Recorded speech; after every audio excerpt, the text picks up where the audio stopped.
Once upon a time, in a beautiful meadow, a girl named Lily had two friends, Cotton, the rabbit, and Dew, the lion cub. They loved playing together, running and hiding among the colorful flowers. One day, they came to a fast-moving river. Dew thought it would be fun to cross it, but Cotton was too scared.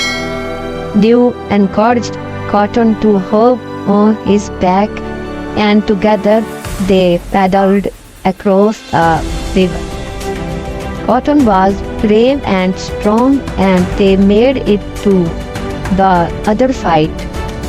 From that day on, the three friends knew they could overcome any obstacle as long as they stuck together. They explored the meadow without fear, a rabbit, a lion, and a girl, united by their bravery and friendship.